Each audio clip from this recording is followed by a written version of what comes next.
My experience at the nursing home as a recovering patient. I felt like an object.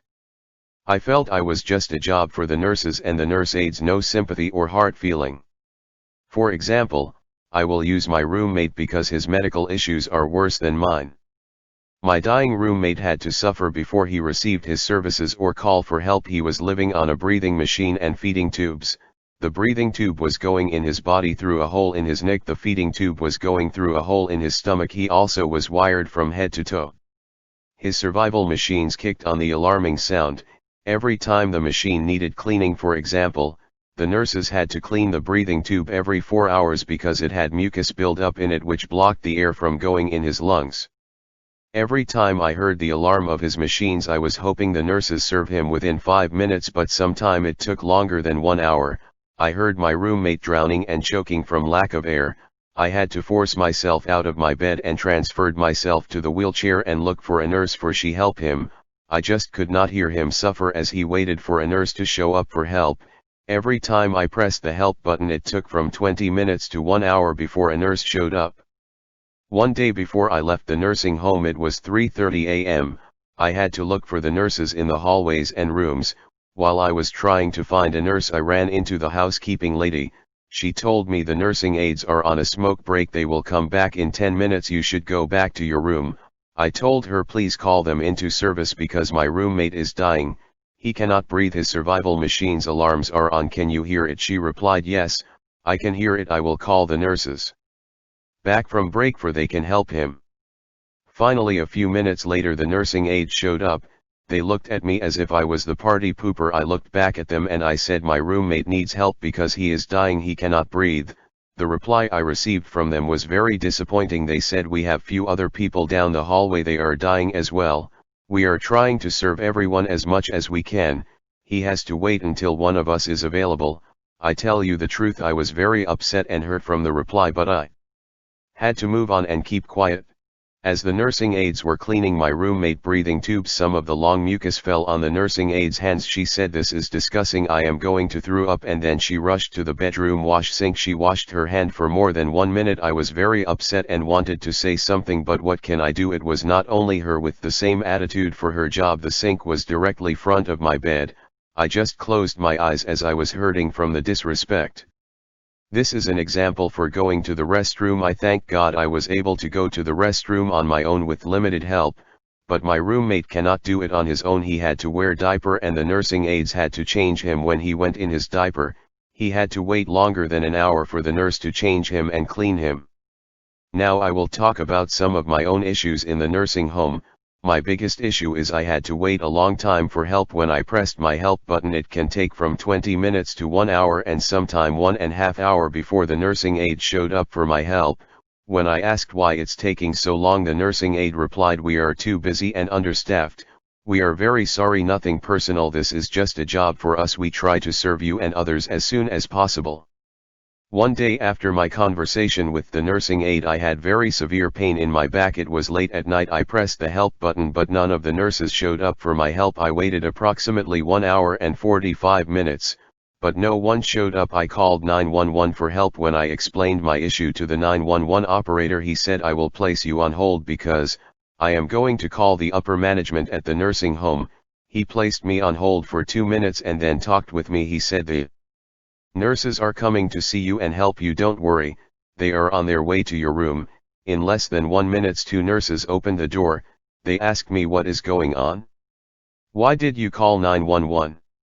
It was very obvious they were very upset because I called 911. They tried to give me a verbal discipline while they were giving me my medication, and then the nurses said, we are very sorry because we are too busy and we are understaffed. We will help you as much as we can. My reply was, I am so sorry because I had to call 911. As you can see, I am in pain. I had no other options. Now I will talk about my neighbor. One room down the hallway from me, there was an elderly lady crying and calling for her daughter. She kept saying, I want to talk with my daughter, please call her. I want my daughter. She kept repeating the same words over and over most of the day. My issue with that is when the nurses became involved, they told her repeatedly, your daughter is the one dropped you off here, and she told us not to call her. She does not want to talk with you because she is too busy. I said to myself, oh my God, they should have made her feel better instead of break her heart. After few days they had to move the lady. I believe they moved her to the hospital. I am not sure what happened to her. Also, there was an elderly lady in a room across the hallway from me. She kept saying as she cried, I want my boyfriend. She kept saying it repeatedly most of the night. She cried and screamed as she asked to see her boyfriend. She wants to talk with him. She wants to see him.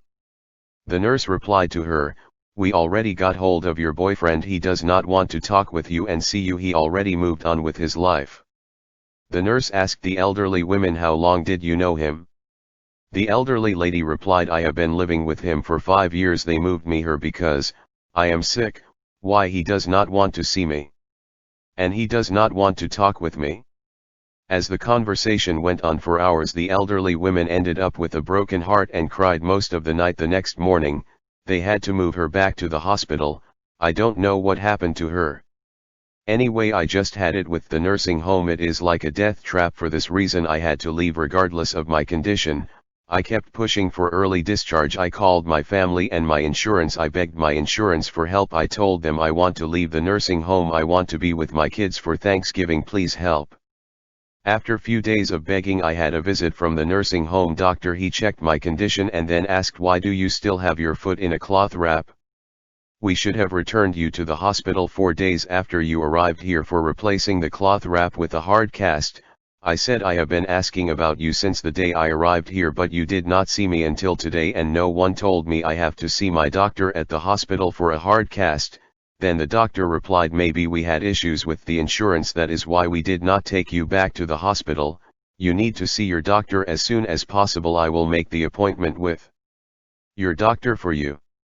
The doctor approved my early discharge and they gave me all I need for home care. How did I end up at the nursing home? For this question I must tell you what happened to me at the hospital in the last 4 hours prior to moving me to a nursing home. The nurses in the hospital took me for MRI scanning.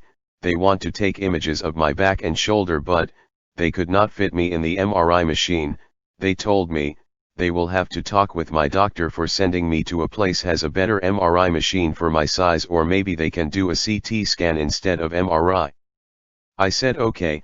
Few hours later they asked me to sign the discharge papers, and then they told me they are sending me to a place where I can get better help. I thought I was going to a bigger hospital. For this reason I signed the release paper.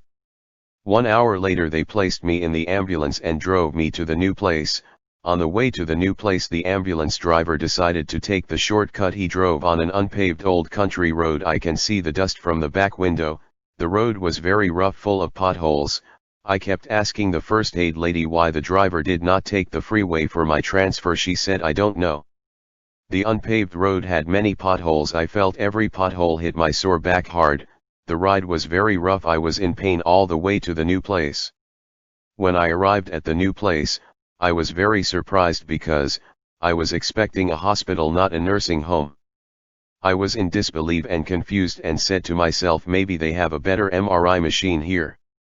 2 days later in the nursing home they took X-ray of my shoulder and nothing for my back. The lady was taking the image told me you need MRI instead of X-ray. I was very upset with the people at the nursing home. They kept me drugged and asleep most of the day because they gave me painkillers and muscle relaxers to keep me from pain.